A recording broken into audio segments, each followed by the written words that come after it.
Hello दोस्तों, आप सभी का स्टडी फायर क्लासेस में स्वागत है। दोस्तों, मैंने आज जो मेरा टर्म है वो पॉलिटी का है। इससे पहले मैंने 2 लेक्चर यानी संविधान के विकास का क्रम और इसके बाद मैंने प्रस्तावना पढ़ा दिए हैं।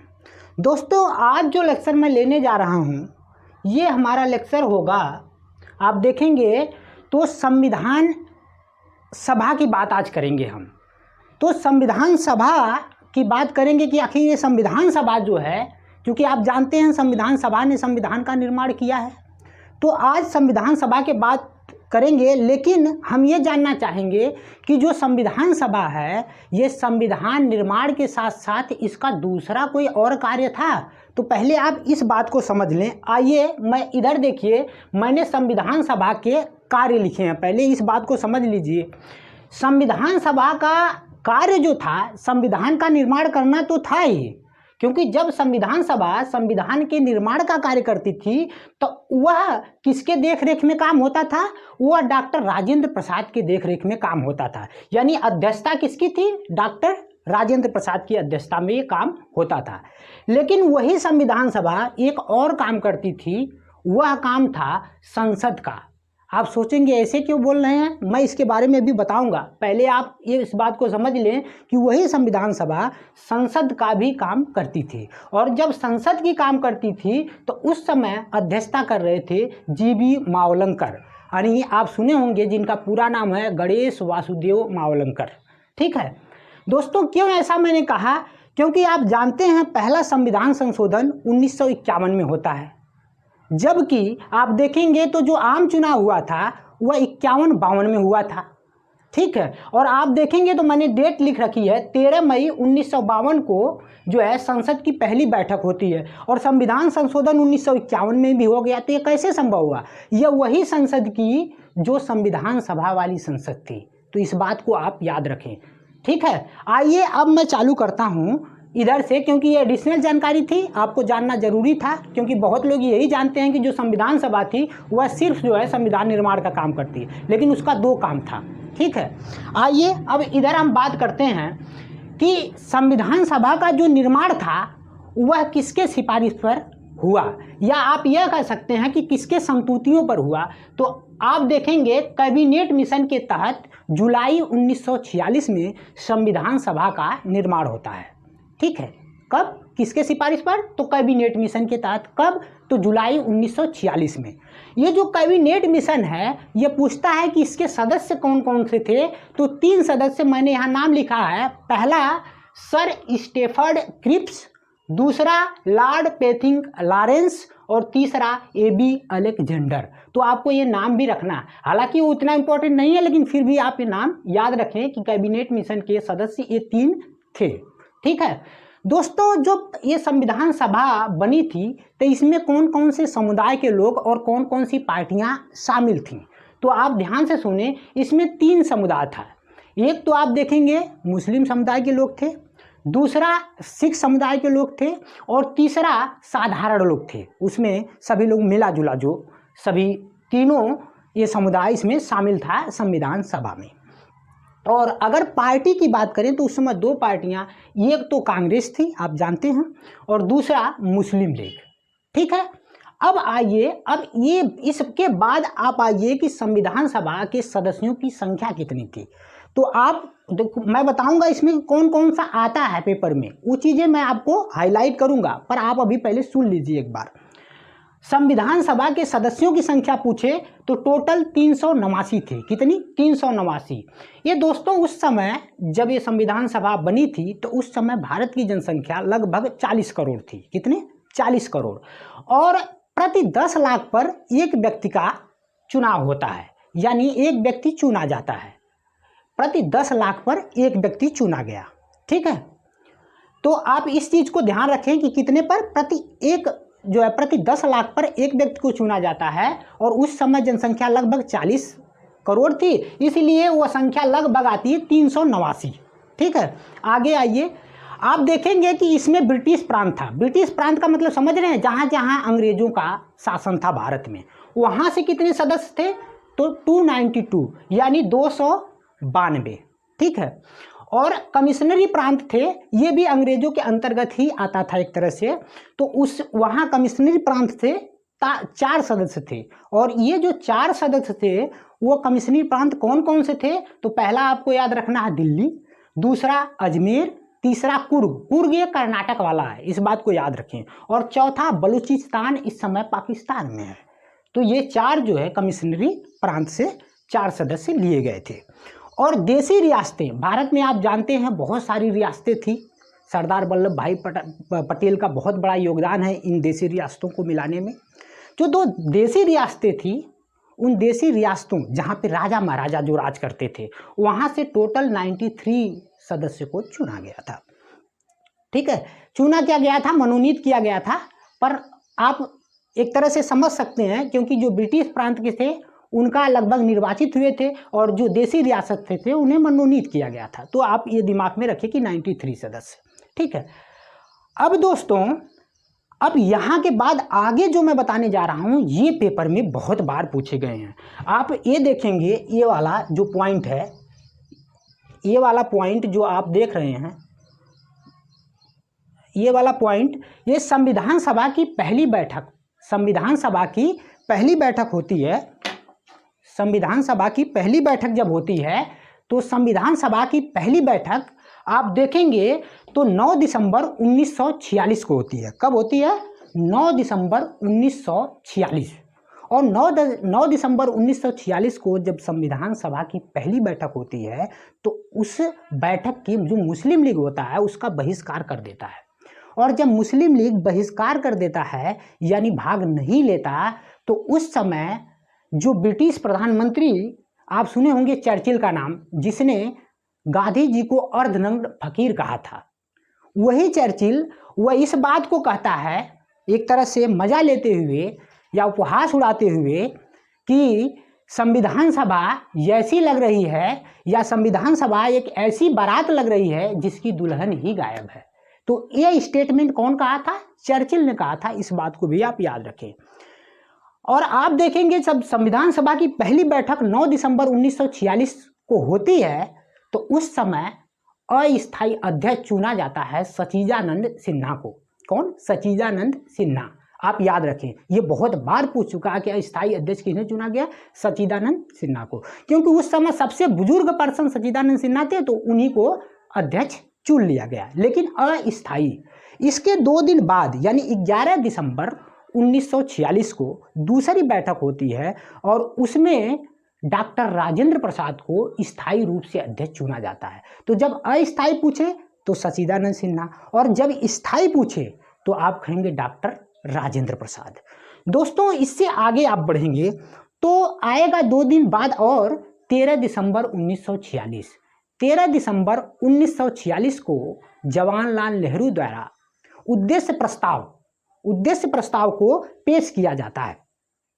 और वह उद्देश्य प्रस्ताव जो जवाहरलाल नेहरू द्वारा 13 दिसंबर 1946 को पेश किया गया, वह दोस्तों पास होता है 22 जनवरी 1947 को। और जब उद्देश्य प्रस्ताव ये पास हो जाता है, आप देखेंगे यही उद्देश्य प्रस्ताव आगे चल के भारत के संविधान जो है उसका, एक तरह से मैंने इससे पहले बता दिया है कि भारत के संविधान का प्रस्तावना जो मैंने पढ़ाया था वह जाके आगे चल के बनता है। तो इस बात को भी आप ध्यान रखें। दोस्तों, 22 जनवरी 1947 को उद्देश्य प्रस्ताव जब पास होता है, तो आप देखेंगे उसके पास होते ही जो संविधान सभा थी, यह बहुत सारी समितियों का निर्माण होता है, और फिर इसके बाद कार्य प्रारंभ हो जाता है। और वह जो सहकारी समिति बनी, उसके अध्यक्ष बी.एन. राव को बनाया जाता है। दोस्तों, ये जो बी.एन. राव हैं, इनके बारे में भी आपको जानना बहुत जरूरी है कि वह बी.एन. राव इतने महत्वपूर्ण पर्सन हैं, एक आईसीएस अधिकारी थे वो। और वह आप देखेंगे, उनके बारे में पढ़ेंगे तो जो यूनाइटेड नेशन का सिक्योरिटी काउंसिल है, उसमें भारत के तरफ से रिप्रेजेंटेटिव भी रह चुके हैं। और डेट मैंने लिखा है 1950 से 1952 के बीच में। यही नहीं दोस्तों, आप इनके बारे में आगे पढ़ेंगे तो आपको पता चलेगा जो बर्मा है, जिसको म्यांमार आप कहते हो, उसके संविधान में भी इनका बहुत बड़ा योगदान रहा है। तो ये बहुत बड़े सलाहकार थे, इसलिए BN राव को खास करके आप ध्यान रखें। तो जो सहकारी समिति थे उसके सलाहकार कौन बनते हैं? BN राव बनते हैं। और इसके बाद उन्हीं के यानी BN राव के सलाह पर आगे जो कमेटियां बनी उनके अध्यक्ष अलग अलग अध्यक्ष बने। और टोटल जो समितियां हैं आप देखेंगे संविधान सभा के क्रम में कुल 13 समितियां बनी, लेकिन मैंने कुछ ही समितियां लिख रखा है। अब आप सोचेंगे ऐसा क्यों? सारे नहीं पढ़ने हैं भाई, जो इम्पोर्टेंट है उसी को पढ़ने हैं, जो पेपर में आते हैं उसी को पढ़ने हैं। आप आगे देखिए, मैंने लिखा है समिति और अध्यक्ष, ठीक है। आप देखिए संचालन समिति जो थी इसके अध्यक्ष डॉक्टर राजेंद्र प्रसाद को बनाया जाता है, ठीक। दूसरा संघीय संविधान समिति, तो संघीय संविधान समिति जो है इसके अध्यक्ष बनते हैं JL नेहरू यानी जवाहरलाल नेहरू। इस बात को आपको याद रखना है। प्रांतीय जो संविधान समिति है इसके अध्यक्ष सरदार वल्लभ भाई पटेल को बनाया जाता है। इसको आपको पूरा याद रखना है, इनका नाम सरदार वल्लभ भाई पटेल है। भाई बीच में नहीं लगाया हूं, लेकिन आपको याद रखना है। अब जो सबसे महत्वपूर्ण है और कईयों बार एग्जाम में आता है वह है प्रारूप समिति। कौन सी समिति? प्रारूप समिति। इसी को दूसरा नाम जो है ड्राफ्टिंग कमेटी है, जिसको इंग्लिश में ड्राफ्टिंग कमेटी बोला जाता है। और इसका तीसरा नाम भी आप याद रखें, क्योंकि कभी कभी ऐसे क्वेश्चन आ जाते हैं कि आपका दिमाग खराब हो जाएगा।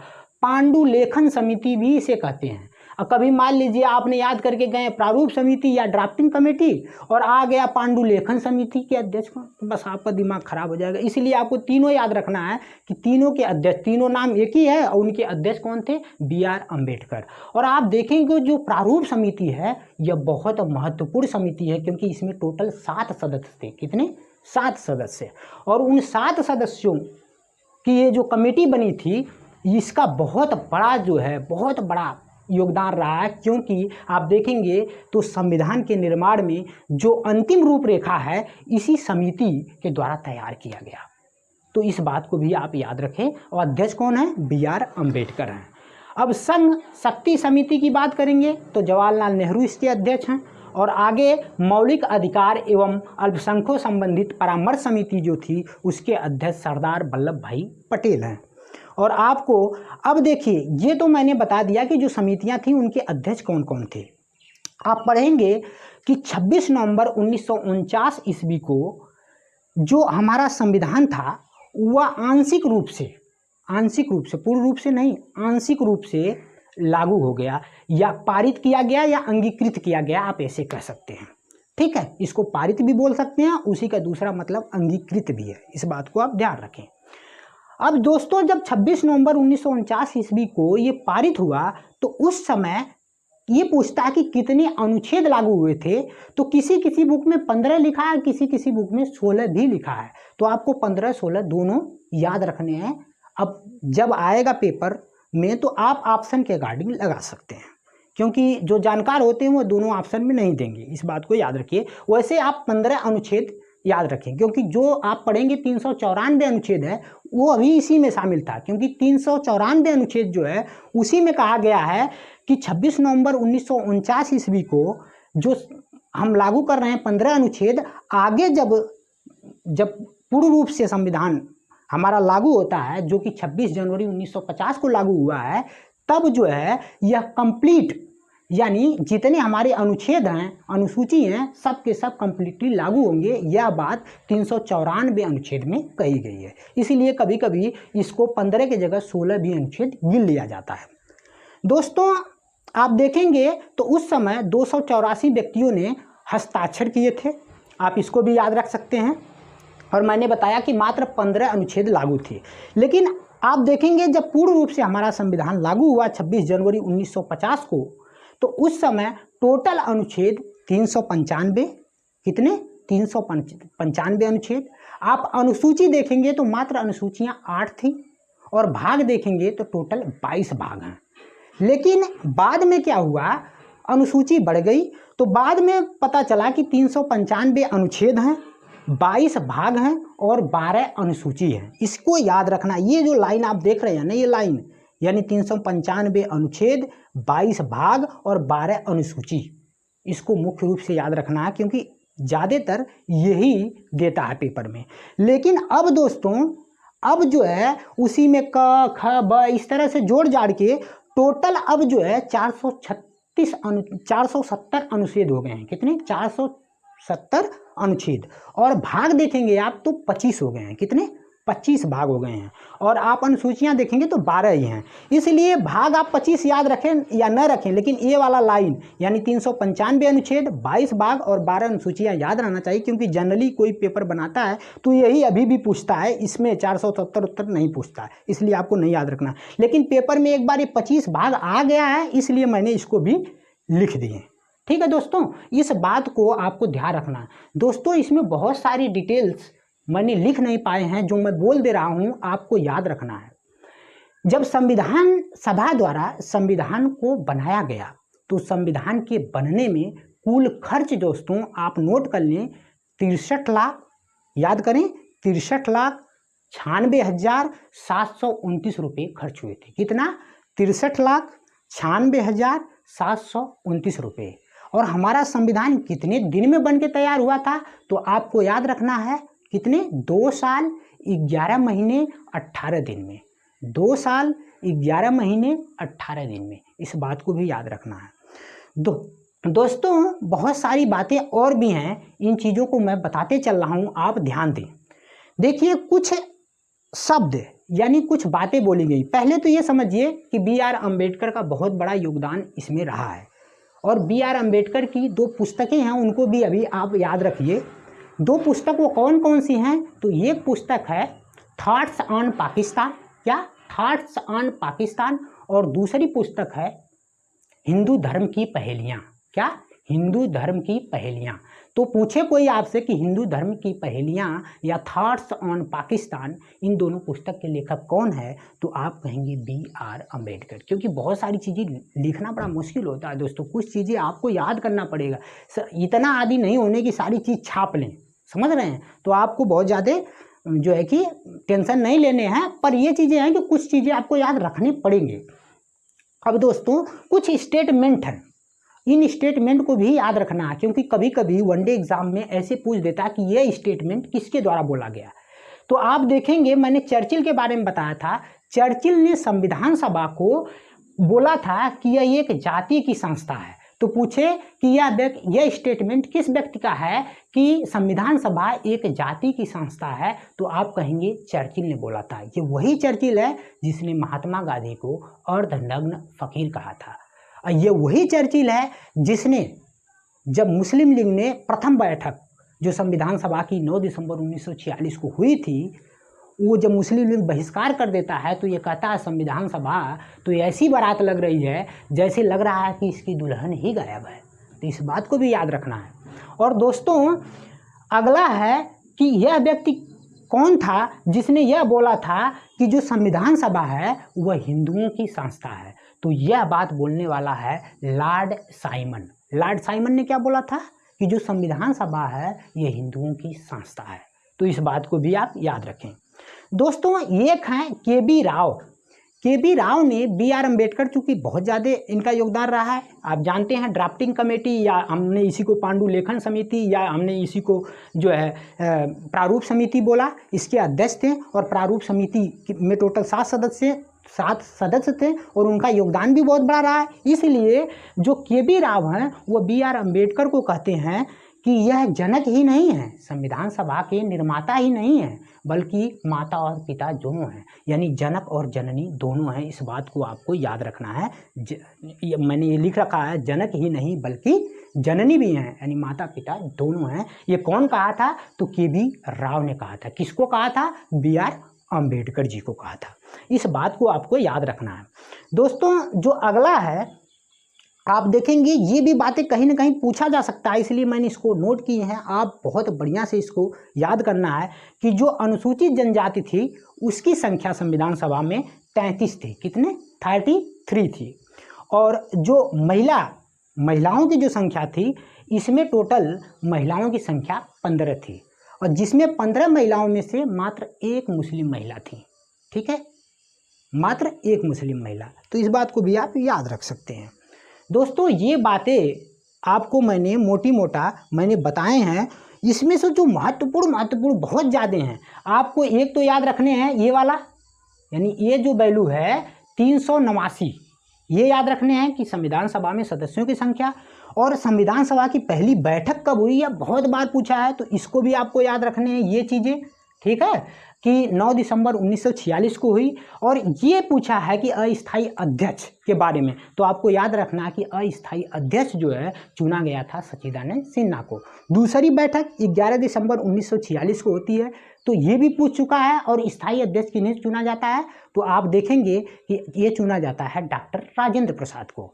और तीसरा भी पूछ चुका है कि जो जवाहरलाल नेहरू थे उद्देश्य प्रस्ताव किस दिन पेश किए थे, तो आप तुरंत कहेंगे कि वह 13 दिसंबर 1946 को पेश किए थे। लेकिन पास कब हुआ था, तो 22 जनवरी 1947 को। ये सारी चीज़ें बहुत ही महत्वपूर्ण हैं। और जा करके पूर्ण रूप से कब लागू हुआ है, ये भी पूछ चुका है कि 26 जनवरी 1950 को हमारा संविधान पूर्ण रूप से लागू होता है। ऐसा क्यों 26 जनवरी 1950 को ही क्यों हुआ, क्योंकि आप हिस्ट्री पढ़ेंगे तो आप देखेंगे कि 30 यानी 26 जनवरी 1930 की बात है, ये 26 जनवरी 1930 को जो कांग्रेस पार्टी थी ये पहली बार स्वतंत्रता दिवस मनाई थी।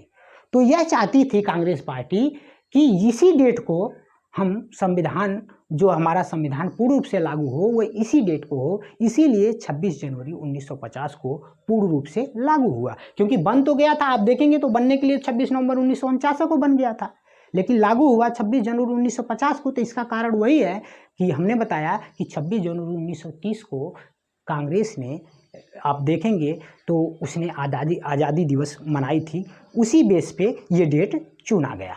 ठीक है, बाकी डिटेल मैं अगर कुछ इसमें छूटा होगा तो मैं आगे बताऊंगा। और शेयर सब्सक्राइब लाइक भी करें। आप ये कर जो है इस समय थोड़ा ढीले पड़ गए हैं, मुझे लग रहा है कि इस समय लगन का टाइम चल रहा है, तो बारात और रात में आप लोग भिड़ाए हुए हैं, तो हमारा भी ध्यान रखिए। और ठीक है दोस्तों, आज के लिए इतना ही, और आगे के लिए ठीक है, धन्यवाद।